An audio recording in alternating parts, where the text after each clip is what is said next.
Now from Fox, and I want to get back to a story that we brought you as breaking news just yesterday. We checked in with our Fox 13 Seattle team to get the latest information. We now know that 3 people are dead after a suspected stalker broke into a Redmond, Washington home and killed a podcaster and her husband. That information from police. The woman's mother survived the attack, escaped, and called 911.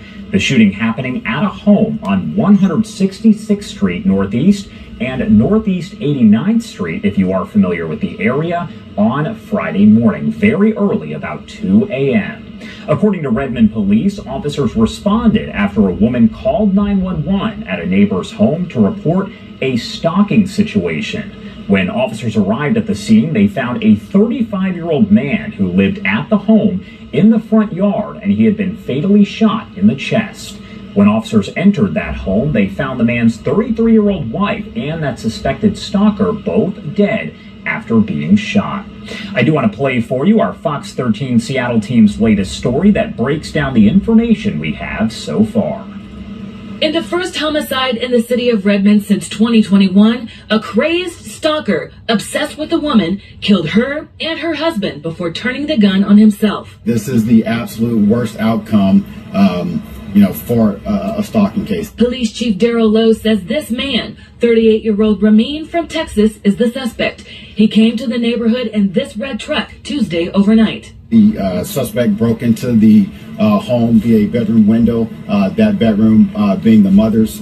She did encounter the suspect. She was aware of what was occurring, and she knew or realized that she needed to get out and get help. Police say the mother of the wife ran for her life to a neighbor's house to call 911. When officers arrived, the mother and neighbor led them to the home. As officers approached the front of the home, a male later identified as the husband of the victim was seen in a doorway.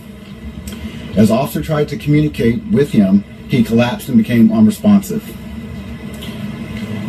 Officers evacuated him from the front of the house and realized that he had been shot. First responders performed CPR, trying to save his life, but he soon died. During the investigation, officers found the man's wife shot in the master bedroom, Ramin dead from shooting himself.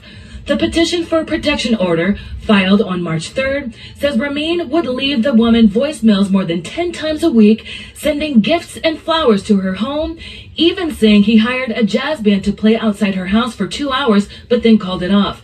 The documents say the suspect would also leave her husband 20 messages a day. He even found her friends' addresses and phone numbers without their permission.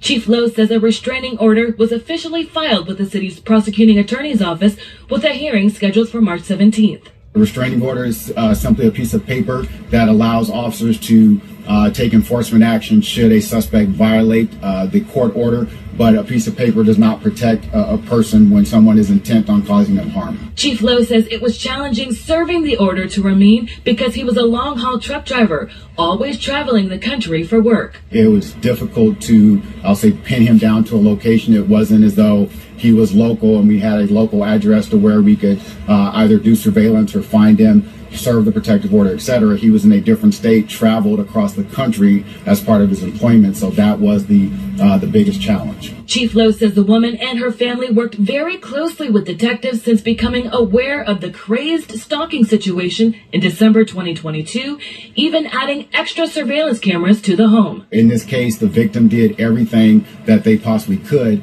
Unfortunately, this person, broke into their home and killed her, and it is a tragic event. Frankie Thompson, Fox 13 News.